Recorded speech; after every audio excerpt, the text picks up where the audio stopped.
আসসালামু আলাইকুম। আশা করি সকলেই ভালো আছেন। আপনারা অনেকেই জানতে চাচ্ছেন যে নভেম্বর মাসে প্রাইভেট সেক্টরের জব কোনগুলো ভালো, ভালো আছে। তো আমি আজকের ভিডিওতে আপনাদেরকে দেখাবো। আজকের ভিডিওতে আমি বেশ কয়েকটা ব্যাংকের জব নিউজ দেখাবো। তো আপনারা যদি শেষ পর্যন্ত ভিডিওটা দেখতে পারেন, তো আমি মনে করি নভেম্বর মাসের ব্যাংকের যে নিয়োগগুলো আছে আপনারা দেখতে পারেন প্রাইভেট ব্যাংকের যে নিয়োগগুলো। তো আপনারা কিন্তু অনার্স অথবা ডিগ্রি পাস করে এগুলোতে আবেদন করতে পারবেন। তো আজকে আমরা যেটা দেখাবো ১ম এ সেটা হচ্ছে ব্যাংক আলফালা রিলেশনশিপ অফিসার নিয়োগ বিজ্ঞপ্তি, অর্থাৎ আলফালা ব্যাংক। আপনারা অনেকেই নাম শুনেছেন।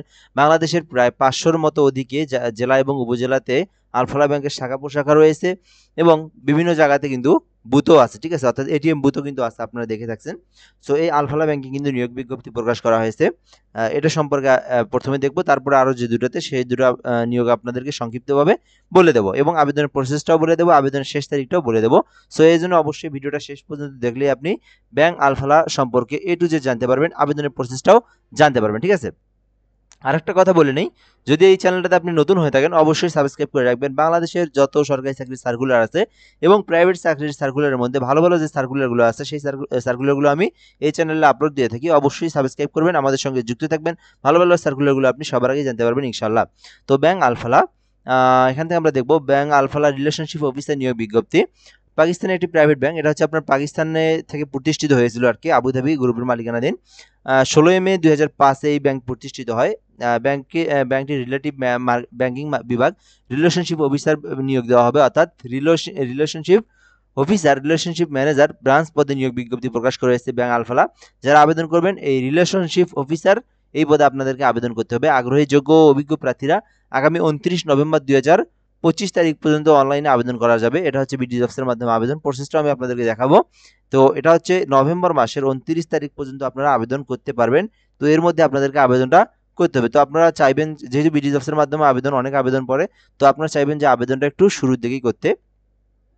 তো এরপরে যদি আমরা এখান থেকে যে বিষয়গুলো দেখবো, এখানে আপনার পদের নাম relationship officer, relationship manager branch. তো এখানে বিভাগ হচ্ছে রিটেইলার ব্যাংকিং, তারপর হচ্ছে জব গ্রেড হচ্ছে অফিসার, পদের সংখ্যা নির্ধারিত নয়। তো এখন বলতে পারেন এখান থেকে জব গ্রেড অফিসার, পদের সংখ্যা নির্ধারিত নয়, কীরকম পদের সংখ্যায় লোক জনবল নিয়োগ দেওয়া হবে। তো বাংলাদেশের আলফালা ব্যাংকে যেসব শাখা প্রশাখা রয়েছে জেলা উপজেলাতে, সেগুলোতে যে শূন্যপদগুলো আছে রিলেশনশিপ অফিসার পদে, সেই শূন্যপদগুলো পূরণের লক্ষ্যেই কিন্তু নিয়োগ বিজ্ঞপ্তি প্রকাশ করা হয়েছে। তো তো এখানে আপনার পদের সংখ্যা আপনার তারা হতেও পারে এখান থেকে ২০০, ৩০০ অথবা ১৫০, ঠিক আছে, ১৮০, এইরকম একটা স্বাভাবিক একটা মিডিয়াম আমরা আনুমানিক বলে নেওয়া যায়। যেহেতু বাংলাদেশের আলফালা ব্যাংক ৫০০-র মতো ব্রাঞ্চ আছে, সেক্ষেত্রে কিন্তু এইরকম একটা নিয়োগ বিজ্ঞপ্তি প্রকাশ করে থাকে। তারা কিন্তু সবসময় নিয়োগ বিজ্ঞপ্তি প্রকাশ করে না, প্রতি বছরে একবার করে নিয়োগ বিজ্ঞপ্তিগুলো প্রকাশ করে। যখন আপনার হচ্ছে আরও বড় বড় যেগুলো ব্রাঞ্চ তৈরি হয়, যে নতুন নতুন ব্রাঞ্চ তৈরি হয়, সেগুলোতে কিন্তু জনবলের প্রয়োজন হয়, আবার কিন্তু নিয়োগ বিজ্ঞপ্তি প্রকাশ করা হয়। যাই হোক, আমরা এই বিষয়টা দেখলাম। নির্ধারিত নয় পদের সংখ্যাটা। চাকরির ধরন হলো ফুল টাইম, স্থায়ী চাকরি। তো এটা কিন্তু আপনার স্থায়ী চাকরি। আপনি কিন্তু এই চাকরিটাতে পার্মানেন্টলি চাকরি করতে পারবেন। আর হচ্ছে ফুল টাইম, অর্থাৎ অফিসিয়ালি যে টাইমটা সেটাই কিন্তু আপনার কর্মসংস্থানের যে সময় আর কি, চাকরির ধরন। জব লোকেশন বাংলাদেশের যে কোনো স্থানে। তো বেসিক্যালি এটা হচ্ছে বিষয়টা হচ্ছে বাংলাদেশের যে কোনো স্থানে বলতে তাদের যে যে এগুলো আছে আর কি, আপনার হচ্ছে শাখা প্রশাখা যেগুলো আছে বিভিন্ন জেলা উপজেলাতে যেগুলো আছে, তো আপনাকে কিন্তু দিতে পারে। তো এখন আপনার হচ্ছে কোন জায়গায় দিবে সেটা কিন্তু বেসিক্যালি বলা পসিবল না। তো সেটা আপনার নিজ জেলাতেও দিতে পারে অথবা আপনার নিজের বিভাগের মধ্যেও দিতে পারে, অর্থাৎ তাদের যেখানে শূন্যপদ আছে আপনাকে সেখানে দিতে পারে। তো তারা আপনার বাসা থেকে কতটুকু ডিস্টেন্সের মধ্যে যায় সেটা একান্তই তাদের ব্যক্তিগত বিষয়, ঠিক আছে? সো কর্মক্ষেত্র হচ্ছে অফিসিয়াল চাকরি, এটা ব্যাংকের ভিতরেই। তো এরপর আমরা এখান থেকে যে বিষয়গুলো দেখবো, যদি আরো নিচে একটু দেখি, শিক্ষাগত যোগ্যতা যেটা চেয়েছে ইউজিসি অনুমোদিত যে কোনো পাবলিক, প্রাইভেট, ফরেন বিশ্ববিদ্যালয় থেকে যে কোনো বিষয়ে স্নাতক অথবা স্নাতক ডিগ্রি থাকলে আপনারা আবেদন করতে পারবেন। অর্থাৎ এক কথায় আপনারা যে কোনো ইউনিভার্সিটি থেকে, যে কোনো বিশ্ববিদ্যালয় থেকে আপনারা প্রতিষ্ঠান থেকে অনার্স অথবা ডিগ্রি থাকলে কিন্তু আপনারা আবেদন করতে পারবেন। ব্যাংকিং বা আর্থিক প্রতিষ্ঠানে ম্যানেজমেন্ট সেল ডিপার্টমেন্টে ১ থেকে ৫ বছরের অভিজ্ঞতা থাকতে হবে। তো বেসিক্যালি এটা আপনার এখানে আপনার দেয়, প্রায় ব্যাংকেই আপনার দেয় এইরকম ১ বছরের অভিজ্ঞতা। তো অনেক ক্ষেত্রে আপনার এই অভিজ্ঞতাগুলো সামথিং এক্সপিরিয়েন্স বা জ্ঞান বা এটা সম্পর্কে একটু ধারণা থাকলেই হয়। এগুলো আপনার খুব একটা দেখে না তারা, তো তারা দিয়ে রাখে আর কি, তাদেরকে অগ্রাধিকার দেয়। বেসিক্যালি আপনারা যারা ফ্রেশার তাদেরকেও কিন্তু নিয়োগ দেওয়া হয়, ঠিক আছে? সো এই হলো মূলত বিষয়ের উপর। যদি আমরা এখান থেকে দেখি, এখানে কিছু অতিরিক্ত শর্তাবলী দেওয়া আছে, যেমন আপনাদের হচ্ছে বয়স নির্ধারিত নয়, আবেদন করতে পারবেন আপনারা ৩৫ বছর পর্যন্ত আপনারা আবেদন করতে পারবেন। ৩৫-৩৮ বছর পর্যন্ত আপনারা আবেদন করতে পারবেন। যাদের অভিজ্ঞতা আছে বেসিক্যালি তাদের জন্য আপনার 35, 36, 38 বছর পর্যন্ত আবেদন করা যায়। আর যারা হচ্ছে একদম ফ্রেশার তারা কিন্তু আপনার 21 থেকে নিয়ে 32 বছর পর্যন্ত আবেদন করা যায়। বেসিক্যালি টার্গেট ওয়ারেন্টেড হতে হবে, গ্রহণযোগ্যতা থাকতে হবে, উচ্চ স্তরের সততা থাকতে হবে, নিষ্ঠা থাকতে হবে। অর্থাৎ একজন ব্যাংকিং কর্মকর্তার যে দক্ষতা থাকতে হয়, তারপরে আপনার হচ্ছে একটু কম্পিউটার সম্পর্কে বেসিক যে জ্ঞান থাকতে হয় সেই বিষয়গুলো আপনার থাকতে হবে। ভদ্রতা, তারপরে শালীনতা, পোশাক, এই বিষয়গুলো দেওয়া আছে, এছাড়া আর কিছু না। তো বেতন ভাতার সুবিধা হচ্ছে আলফালা ব্যাংকের যে ব্যাংকিং যে বেতনের যে নীতি আছে তাদের, সেই নীতি কিন্তু দেওয়া হবে। অর্থাৎ প্রতিটা প্রতিষ্ঠানের একটা কিন্তু নির্দিষ্ট পদের জন্য একটা নির্দিষ্ট বেতন ধরা থাকে। তো আপনার সবার জন্য কিন্তু সেম, তো আপনাদেরকে সেই বেতনটি ধরা হবে, সেটা কিন্তু নির্দিষ্ট করে বলা নাই। তো তাদের নীতিমালা অনুযায়ী যে বেতন সেটাই দেওয়া হবে। তো আশা করা যায় বেতনটা খারাপ হবে না, মোটামুটি অনেক ভালো হবে প্রাইভেট ব্যাংকের মধ্যে। সো এখন হলো নভেম্বর মাসের শেষ তারিখ পর্যন্ত আপনারা আবেদন করতে পারবেন। তো এখন মেইন যে বিষয়টা, আপনাদেরকে আবেদনটা করবেন কিভাবে সেই প্রসেসটা আপনাদেরকে দেখাবো। আচ্ছা, তো যাদের হচ্ছে বিডি জবস অ্যাকাউন্ট আছে, তো দেখেন আরেকটা জিনিস বলি আমি, বিডি জবসের মাধ্যমে যারা আবেদন করেন তাদের সব থেকে গুরুত্বপূর্ণ যে বিষয়টা সেটা হচ্ছে সিভি। অনেকেই বলেন যে হচ্ছে বিডি জবসের মাধ্যমে আবেদন করি কিন্তু ডাক পড়ে না। তো কেন ডাক পড়ে না এই বিষয়টা বলি, আর দুইটা বিষয় বলতে হবে আপনাদেরকে। তো এখানে আবেদনের প্রসেসটাই যে রিলেশনশিপ অফিসার অ্যাপ্লাই না অন করলে, আপনাদের যদি সিভি এবং অ্যাকাউন্ট যদি ঠিক থাকে, আপনারা অ্যাপ্লাই অন নাও করে দিলে কিন্তু আপনাদের আবেদনটা হয়ে যাবে, ঠিক আছে। সো এখন আবেদনটাও চাইলে আপনি আমাদের মাধ্যমে করে নিতে পারবেন, আমাদের হোয়াটসঅ্যাপ নাম্বার দেওয়া আছে, তারপরে আপনাদেরকে বিষয়টা বলতেছি। তো আমাদের থেকে আবেদন করে নিতে চাইলে আপনার অ্যাকাউন্ট ক্রিয়েট থেকে শুরু করে সিভি থেকে শুরু করে একদম A to Z করে দেবো আমরা, চাইলে করে নিতে পারেন। একদম প্রফেশনাল মানের সিভি আমরা তৈরি করে দিয়ে থাকি, আমাদের থেকে করে নিতে পারেন। একদম আপডেট যেগুলো সিভি বলা হয়, অথবা আপনি গুগল থেকে পৃথিবীর যে কোনো সিভি যদি আপনি বলেন যে এই সিভিটা আমাকে অনুকরণ করে বানায় দাও, সেটাও আমরা বানিয়ে দিতে পারবো। তো এই নাম্বারে হোয়াটসঅ্যাপে যোগাযোগ করতে হবে 0177583032, 0177583032। তো একটা সিভি কিন্তু আপনাকে ভালো হতে হবে, ঠিক আছে। তো আগে আপনাদের নাম্বারটা আমি দেখাচ্ছি, তারপর আমি পরবর্তী বিষয়গুলো আমি বলতেছি। এই নাম্বারটাতে যোগাযোগ করলে আপনি বাংলাদেশের যে কোনো সরকারি চাকরি অ্যাপ্লাই করে নিতে পারবেন, অথবা প্রাইভেট সেক্টরের যে জবগুলো আছে এগুলো আপনি আমাদের দ্বারা করে নিতে পারবেন, এবং যে কোনো সিভি তৈরি করে নিলেও করে নিতে পারবেন। এবং এই অ্যাপ্লাইটা করার জন্য অবশ্যই আমাদের সঙ্গে যোগাযোগ করতে পারেন। তো এখন আমরা যে বিষয়টা দেখবো সেটা হচ্ছে, এখান থেকে অনেকে বলে যে বিডি জবসের মাধ্যমে আবেদন করলে আবেদন কেন গৃহীত হয় না। তো দেখেন, বিডি জবসের মাধ্যমে আবেদন করার সব থেকে যে বিষয়টা সেটা হচ্ছে আমি আপনাদেরকে বলবো।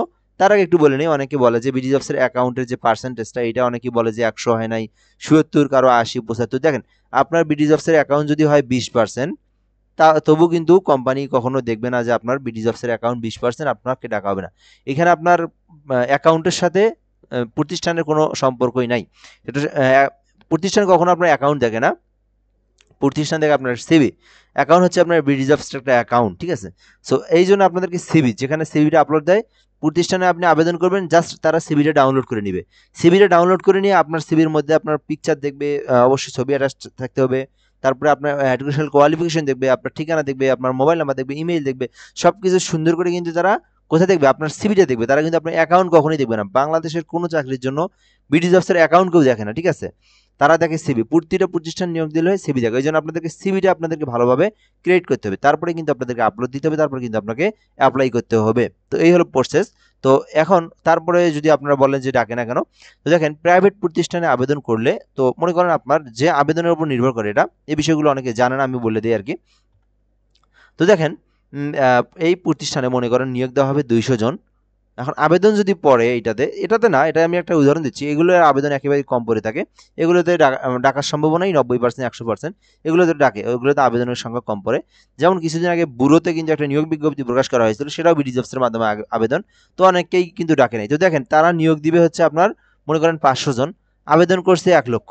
তো দেখেন, তারা একটা প্রাইভেট প্রতিষ্ঠান কিন্তু চাবে না যে ঢাকাতে 1 লক্ষ মানুষকে ডাকি, 500 জনকে চাকরি দেই, এই যে যাওয়া আসার একটা খরচ, তারা এই বিষয়গুলো দেখে, ঠিক আছে। তারা বিবেচনা করে, তারাই তো বেকারদেরকে নিয়ে অনেক প্রতিষ্ঠানে চায় না যে একটু করুক, তারা যাওয়া আসা করুক, তাদের পরিশ্রম খরচ এগুলো তারা চায় না।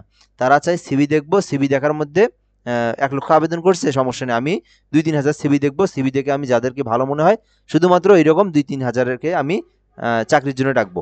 এটা হচ্ছে প্রাইভেট সেক্টরের একটা নীতি, ঠিক আছে। কিন্তু সরকারি চাকরির ক্ষেত্রে একটা যদি ভ্যাকেন্সি থাকে, ওখানে যদি 2 লক্ষ কেন 10 লক্ষ আবেদন পড়ে, ওই 2 জনের জন্য কিন্তু 10 লক্ষকে আবেদনের জন্য ডাকবে, কারণ এটা সরকারি চাকরিতে আপনি অ্যাপ্লাই করেছেন, ঠিক আছে। কিন্তু বেসরকারি ক্ষেত্রে তারা এই বিষয়গুলো দেখে যে আমি নিয়োগ দেবো 200 জন, আমি অযথা কেন আমি 50,000 লোককে আমি ঢাকায় ডাকবো, তাদের খরচ করবো, যাদের যাতায়াত আছে, কষ্ট দেওয়ার প্রয়োজন মনে করে না। যার কারণে কিন্তু অনেককেই ডাকে না। তো এটা হচ্ছে আপনার সম্পূর্ণ নির্ভর করে তাদের আবেদনের থেকে, আবেদন এবং তাদের শূন্যপদের সংখ্যার সঙ্গে কম্পেয়ার করে, ঠিক আছে? তো এই জন্য আপনারা যারা এই বিডি জবসের আবেদন নিয়ে অনেকেই বলে থাকেন যে বিডি জবসের মাধ্যমে আবেদন করলে আবেদন হয় না। তো মেইনলি এটাই কিন্তু সমস্যা। এই দুটোই সমস্যা। একটা হচ্ছে সিভি আপনার ভালো হয় না। দ্বিতীয় কথা যেটা সেটা হচ্ছে যদি আবেদনের শূন্য পদের থেকে আবেদন 10 গুণ বেশি পড়ে, হ্যাঁ? তাহলে কিন্তু ডাকে না। তাছাড়া কিন্তু আপনার এই যে যেমন এগুলোতে যেমন ব্যাংক আলফালা এগুলোতে আবেদন খুব কম পড়ে। এগুলোতে আপনারা আবেদন করলে 100% ডাকার সম্ভাবনাই আছে। যেহেতু এগুলোতে আবেদনের সংখ্যাটা খুব একটা কম পড়ে, প্রাইভেট সেক্টরের চাকরি।